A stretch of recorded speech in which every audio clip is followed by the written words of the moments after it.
Speaker is Sondre Kvamme from Uppsala University. He will be talking about admissibly finitely presented functors for an exact category. Yeah.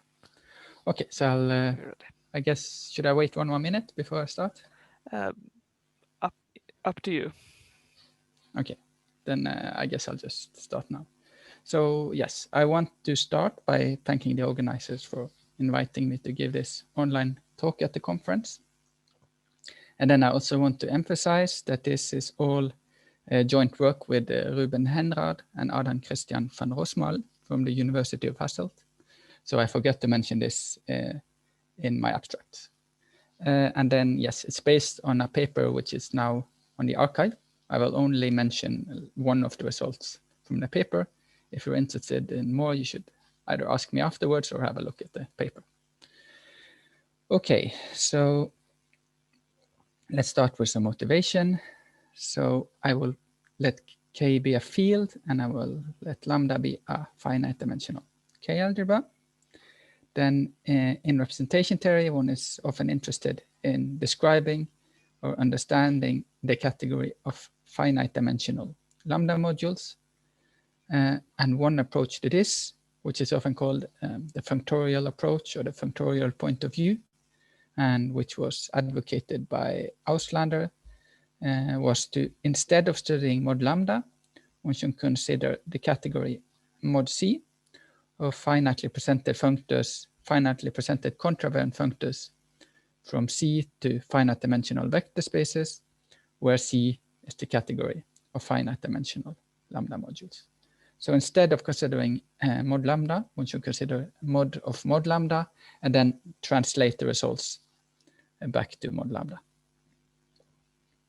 So yes, so to give one example of this, the notion of almost split sequences in mod lambda actually can naturally occurs in mod C, as they are precisely the minimal projective resolutions of simple objects of projected dimension 2.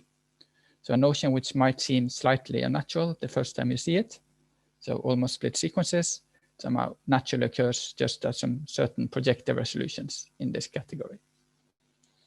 So mod C also has some nice homological properties itself. So for example, any projective object in mod C will have dominant dimension greater or equal to 2.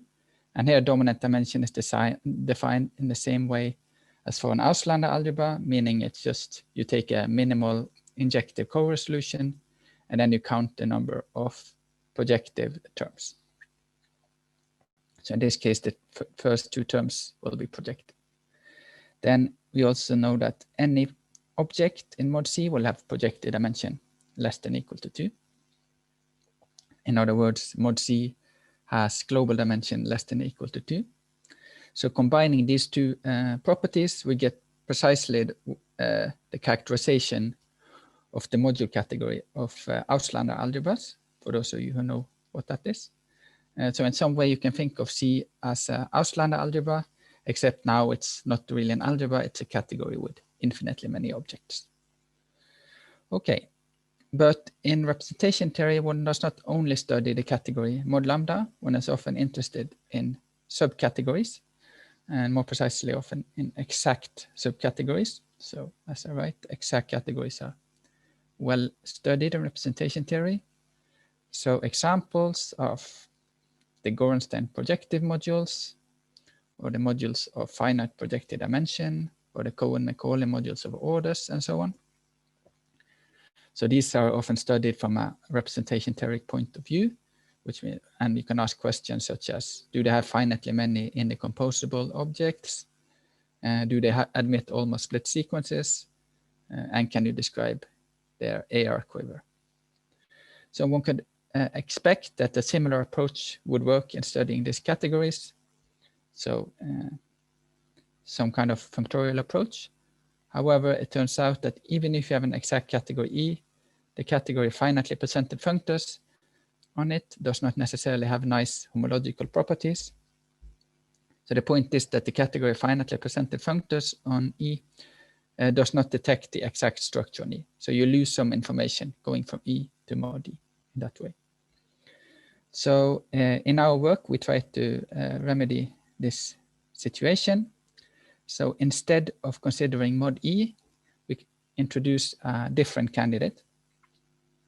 So let E be an exact category. Then we consider instead the category of admissibly finitely presented functors. So the title of my talk.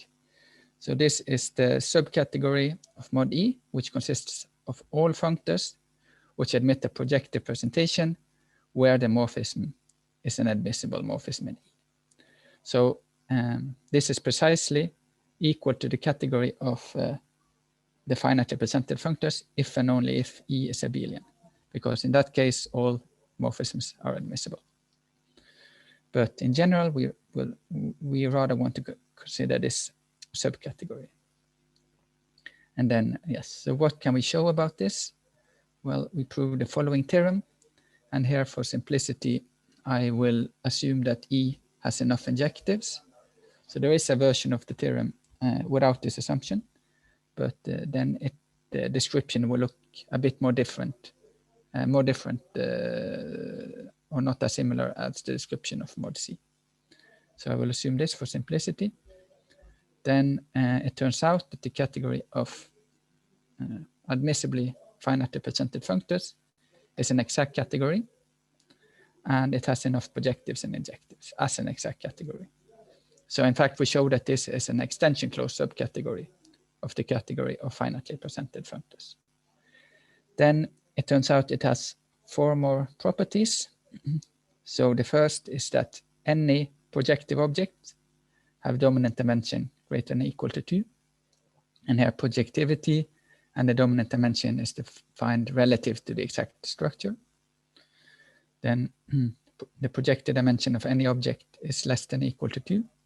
So in these 2 conditions are precisely the 2 conditions which occurred for mod C, which we looked at earlier. But then since we are looking at exact categories, we get 2 more properties which are almost automatic in the abelian case. And they're a bit more technical. So let me mention them.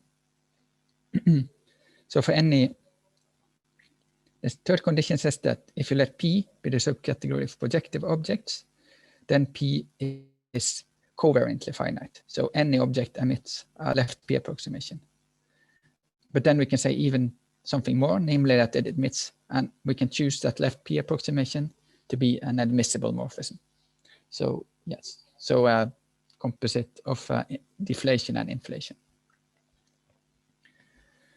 And then the last condition, which is a bit technical, it says that if an object has no maps to any projective, then any morphism, any map to it, so any map with codomain that object must be admissible.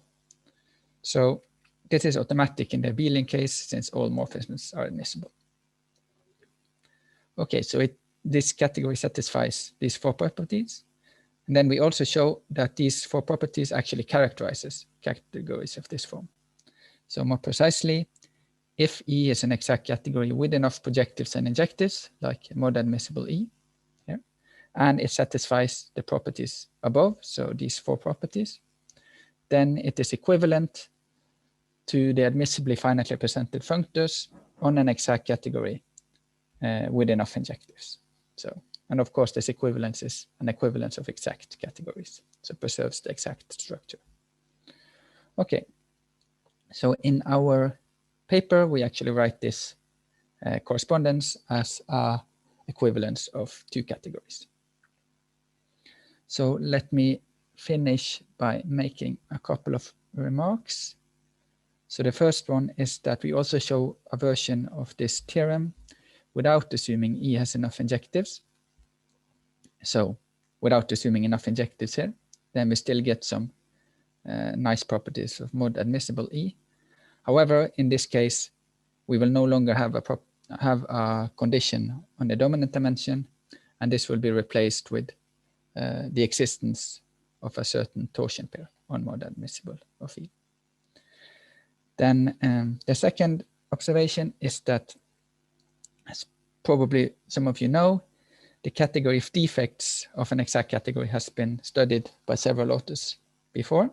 So this is precisely this, the class of finite, the subcategory of the finitely presented functors, which are precisely the functors which have a projective presentation by a deflation. So it turns out that this category can easily be recovered as a subcategory of the admissibly finitely presented functors. It is precisely all the functors which have no maps to any projective object. So it's precisely the ones which occur in condition 4 here. So condition 4 here tells us that any morphism to an object which is in the defect, it has to be admissible. Okay, and that was all I was planning to say. So thank you very much for listening.